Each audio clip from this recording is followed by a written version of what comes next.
paz seja convosco. Meus queridos, eu sou o pastor Merivan de Oliveira, seu amigo de todos os dias, e estamos aqui para trazer mais uma mensagem, mais uma palavra de Deus para a sua vida, para o seu coração.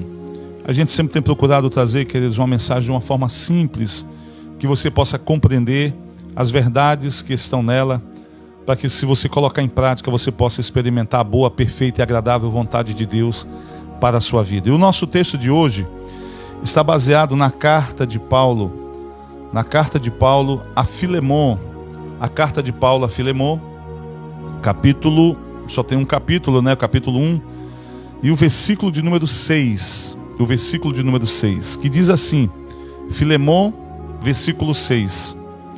Oro para que você ponha em prática a comunhão que vem da fé, à medida que entender e experimentar todas as coisas boas que temos em Cristo.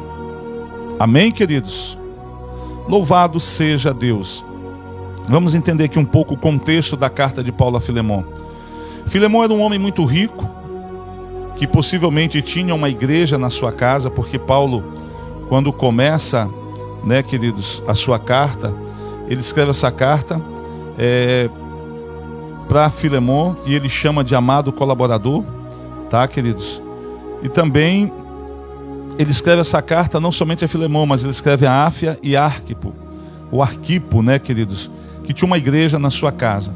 Filemon era um homem muito rico, que morava na cidade de Colosso, e ele tinha um escravo chamado Onésimo, e esse escravo roubou alguma coisa de Filemon e fugiu. Para que Filemon pudesse ter escravos, você precisa entender que no passado, as pessoas, quando elas eram muito ricas, elas tinham, queridos, condições de ter escravos. Infelizmente, naquela época, naquele período, ainda havia escravidão. Graças a Deus que no Brasil a escravidão foi abolida, né, em 1888, pela princesa Isabel. Mas naquele tempo havia escravidão. E esse Onésimo, ele era escravo de Filemon. Filemon, um homem rico que morava em Colossos. E esse Onésimo possivelmente furtou alguma coisa de Filemon e fugiu. E na sua fuga, queridos, ele vai parar em Roma. Paulo disse que conseguiu converter, né, levar Onésimo a uma conversão nas prisões. Possivelmente Onésimo em Roma soube que Paulo estava preso e foi visitar Paulo, ou possa ter sido preso também por alguma coisa, mas depois acabou saindo porque Paulo envia ele de volta para Filemon. As circunstâncias em si não ficam muito claras. Eu costumo crer que Filemon, estando em Roma, estando sozinho em Roma, a única pessoa que ele poderia conhecer ali fosse Paulo. Ele ficou sabendo que Paulo deveria estar preso, e ele então procura Paulo.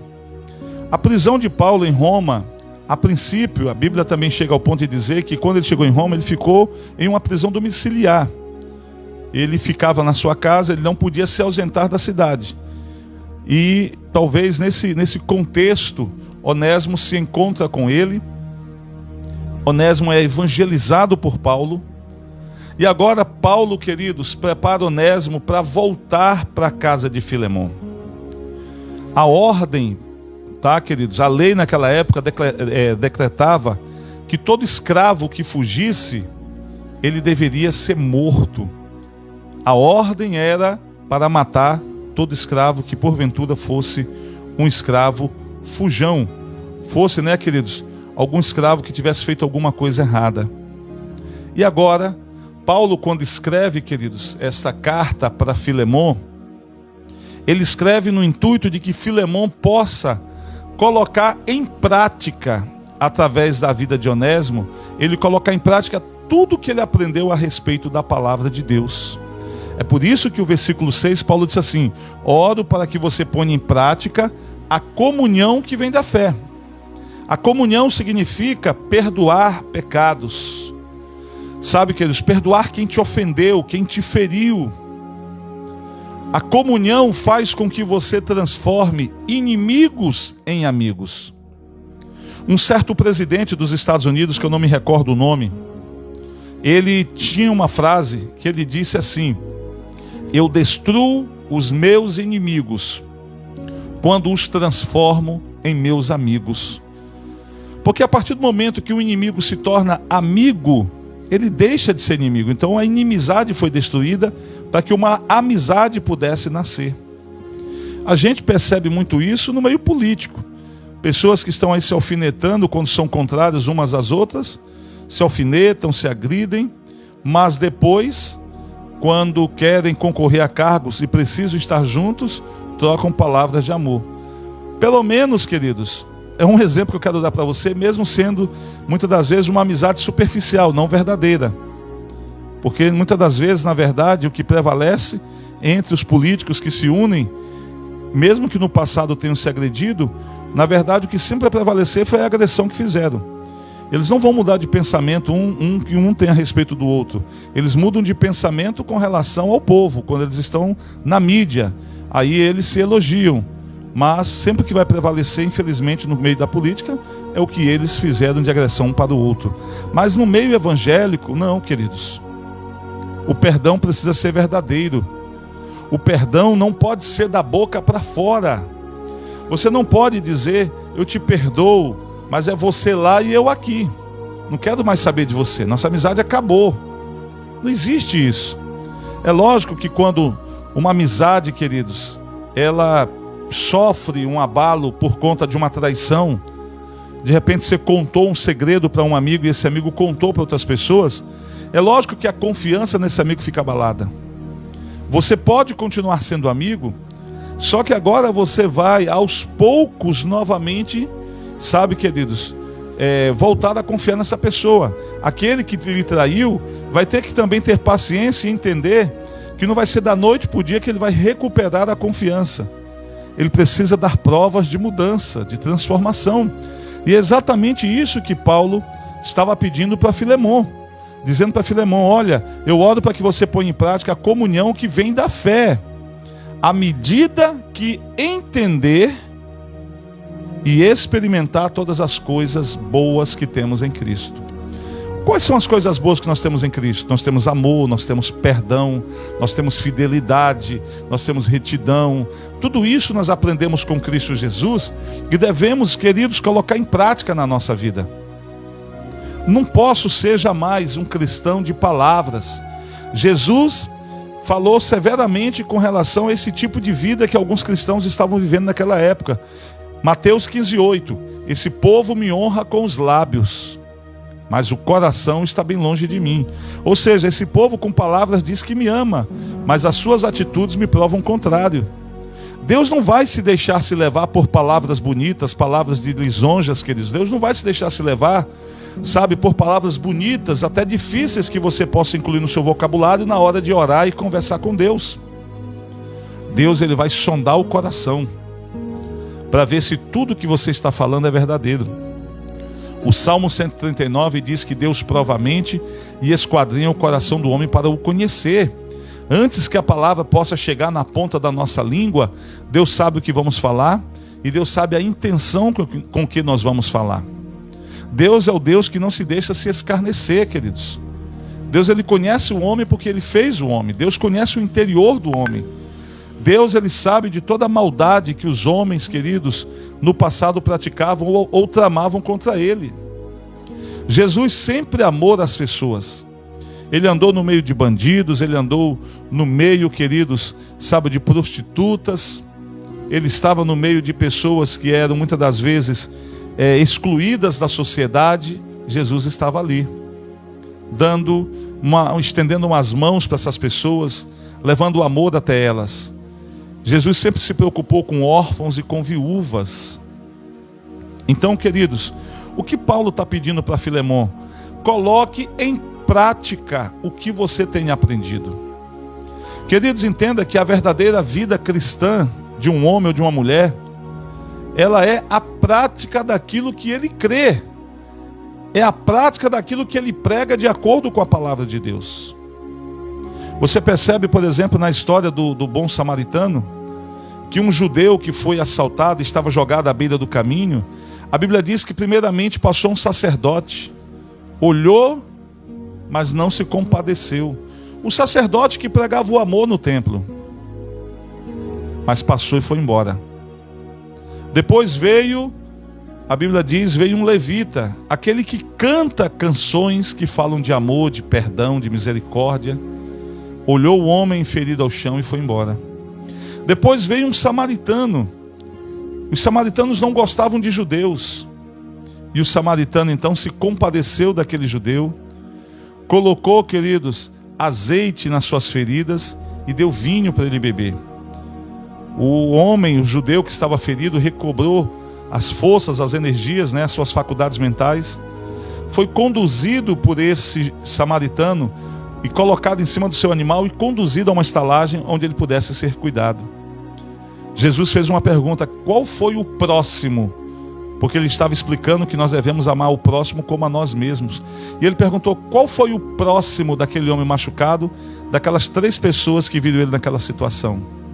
O próximo dele foi justamente o samaritano que não gostava dele, mas que na necessidade engoliu o ódio, engoliu o rancor, engoliu tudo que ele tinha de ruim contra um judeu, porque viu a necessidade daquele judeu.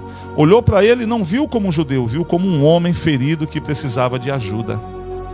É esse novo olhar que Deus quer que nós cristãos venhamos ter, queridos. Esse novo olhar. Eu costumo dizer, quando Moisés orou a Deus, que ele queria ver a Deus, e Deus passou na frente de Moisés e Deus colocou uma mão para que Moisés não o visse. Mas quando Deus passou, Deus tirou a mão para que Moisés olhasse Deus pelas costas. Poxa, que Deus ingrato é esse que deixa Moisés olhar só as suas costas, não deixa ver sua frente, sua face? Não, queridos, não é que Deus foi ingrato com Moisés. É porque Deus queria que Moisés olhasse na direção que Deus estava olhando. E que Moisés olhasse, queridos, e visse o que Deus via, como Deus via as coisas. Você lembra da passagem de Ezequiel, do vale de ossos secos? O profeta só via ossos secos, mas Deus via um exército de pé, pronto para uma batalha. A ótica de Deus sempre vai ser diferente da nossa. O mundo diz que bandido bom é bandido morto.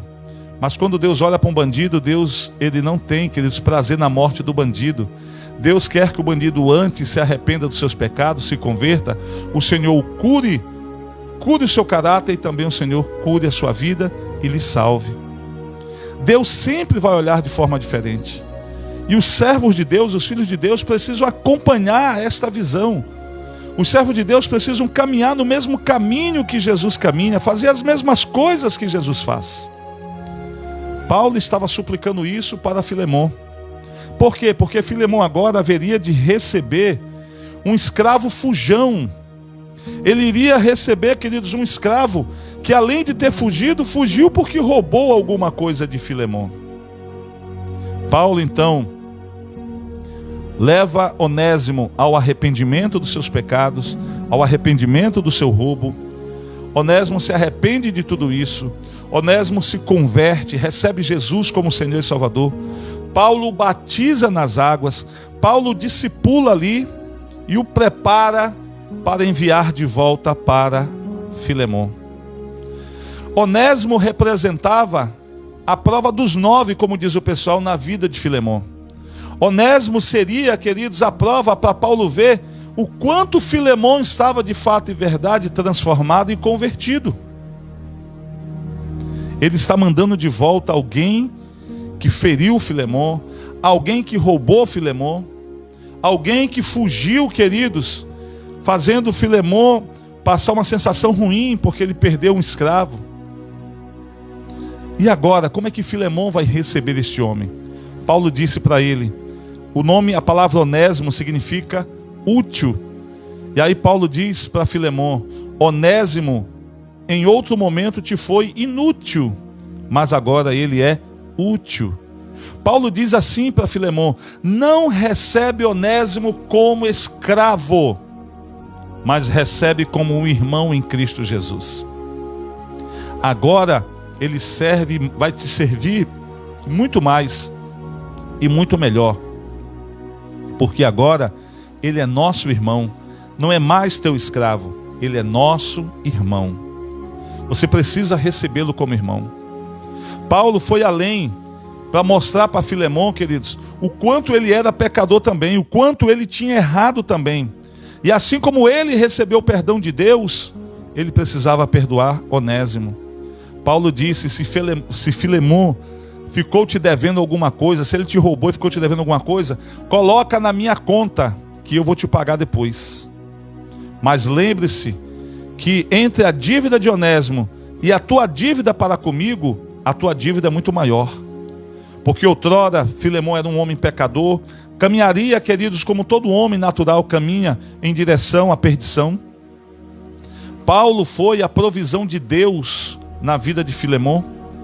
Se Filemon agora é um homem salvo, se Filemon agora deixou de caminhar em direção à destruição, à perdição e caminha em direção ao céu, isso se deu primeiramente graças a Deus e também ao instrumento que Deus usou para que os olhos de Filemon pudessem ser abertos, e o instrumento se chamava Paulo. Por isso que Paulo disse para Filemon, você me é um devedor. A sua dívida é muito maior, você recebeu um perdão imenso pelos pecados que você havia cometido. Onésimo cometeu apenas um, te roubou. Coloca na balança, Filemon. Quem era mais pecador, quem merecia mais a morte? Recebe ele como irmão. E agora Filemon vai ter que exercitar a fé. Filemon vai ter que colocar em prática tudo aquilo que ele acreditava, tudo aquilo que ele pregava. Como é difícil, queridos.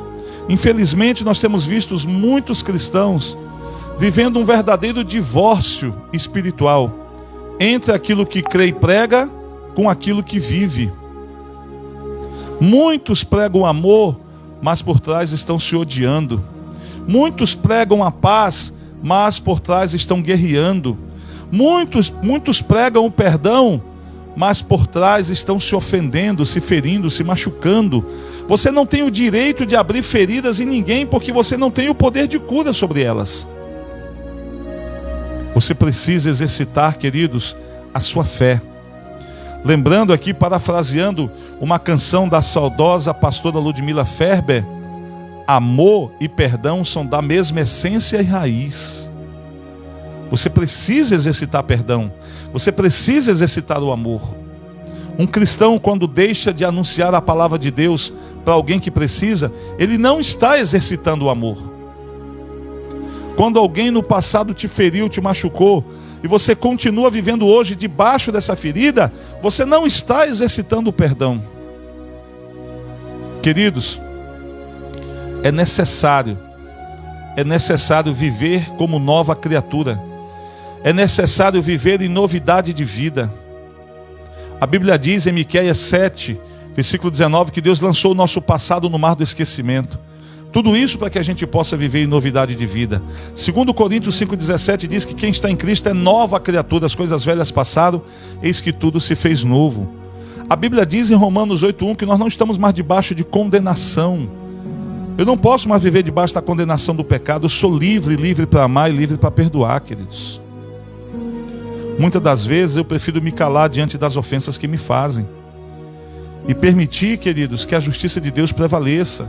Nesse período eu vou orar, eu vou buscar no Senhor força, porque às vezes a carne quer revidar, a carne quer logo descontar, a carne quer logo ofender, ferir, machucar. Por isso que eu prefiro me calar e depois orar, esperar de Deus o momento certo para voltar a conversar com aquela pessoa e liberar perdão sobre ela. Esteja sempre pronto para liberar perdão. Sabe por que você muitas das vezes se sente ofendido?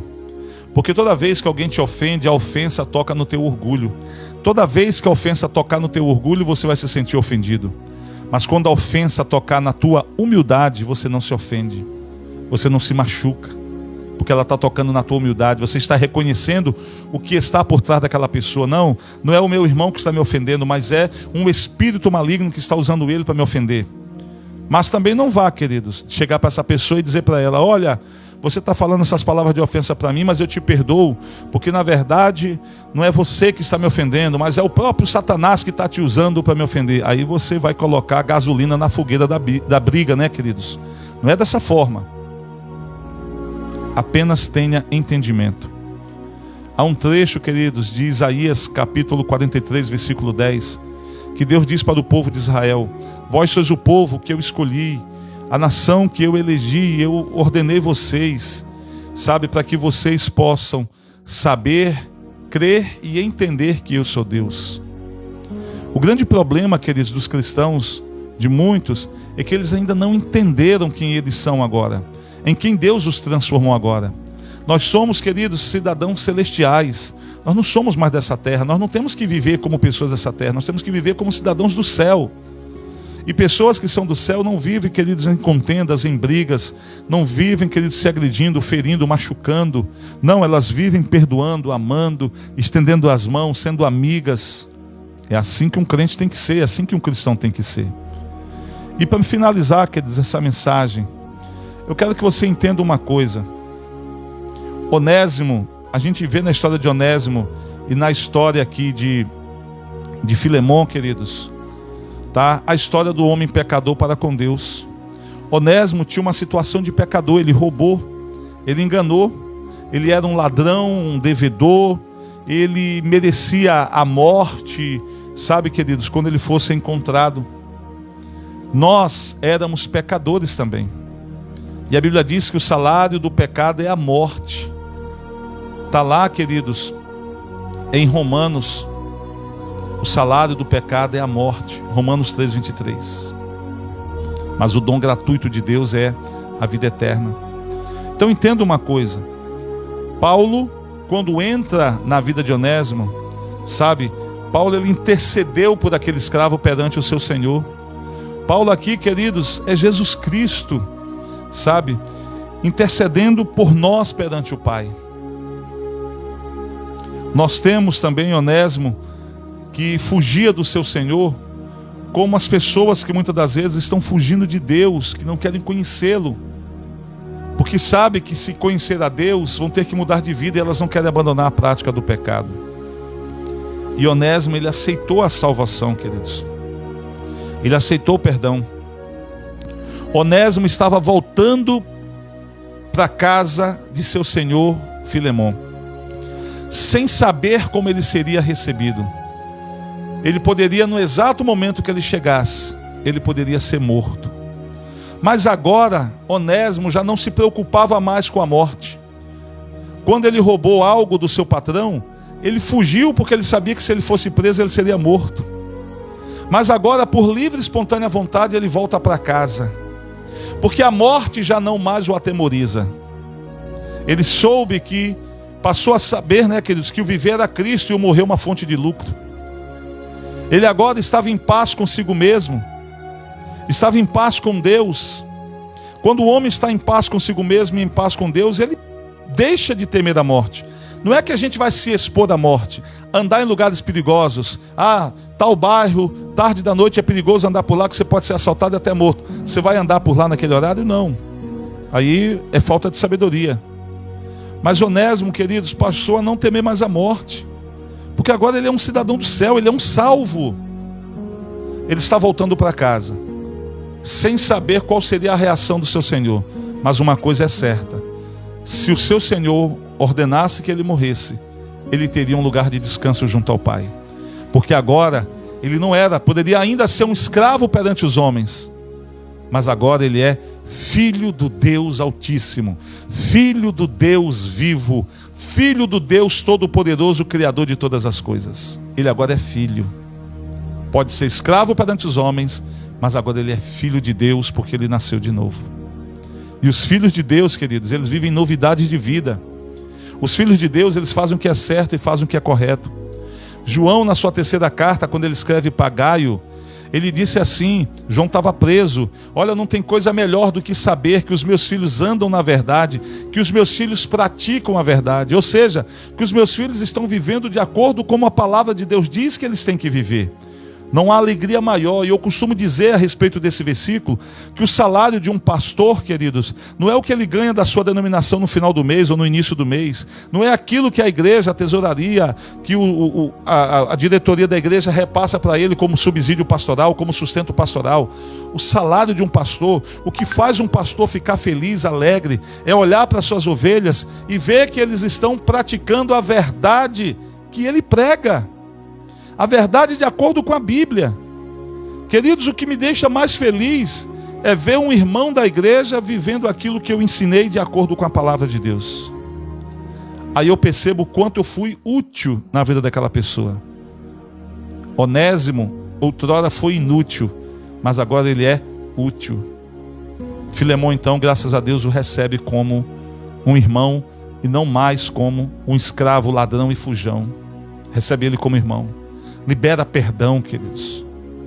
E é assim que nós temos que viver. Eu quero poder deixar essa palavra para você no dia de hoje. Vou ler novamente o texto que foi base aqui da nossa mensagem. Filemão, só tem um capítulo, né, queridos? Capítulo 1, versículo 6. Oro para que você ponha em praticar a comunhão que vem da fé. A fé, a Bíblia diz em Romanos 10, 17, que ela vem pelo ouvir e ouvir a mensagem de Deus, a pregação da palavra de Deus. Então aquilo que você ouve da palavra de Deus, você precisa praticar. Preste atenção que Tiago, que foi pastor de Jerusalém, que foi irmão de sangue de Jesus, irmão mesmo de Jesus, filho de Maria, Tiago, queridos, ele diz: não sejais apenas ouvintes da palavra, mas também praticantes. Não adianta você ir na igreja, ouvir um sermão, ouvir uma mensagem, se você não colocar aquilo em prática na sua vida. Como diz o pessoal no popular, entrar pelo um ouvido e sair pelo outro. Não adianta de nada. Queridos, a palavra de Deus, ela só vai se cumprir na nossa vida quando nós começarmos a praticar aquilo que nós temos crido. As promessas de Deus só vão se fazer presentes na sua vida quando você começar a viver e praticar aquilo que você crê e aquilo que você ouve da palavra de Deus. Paulo disse: oro para que você ponha em prática a comunhão que vem da fé, à medida que entender e experimentar todas as coisas boas que temos em Cristo. Paulo fala de experiências com Deus. As nossas experiências pessoais com Deus são elas também que nos incentivam muito a praticar aquilo que nós temos aprendido da palavra do Senhor. Guarde esse conselho no seu coração. Que Deus te abençoe. Que Deus te guarde no nome do Senhor Jesus. Eu termino aqui essa mensagem e quero, no nome de Jesus, abençoar a todos que estão recebendo ela no nome de Jesus. Guarde essa palavra no seu coração. Se você julgar essa palavra boa, importante, compartilhe ela com seus contatos no nome de Jesus. Até a próxima. Se assim o Senhor nos permitir, paz seja convosco.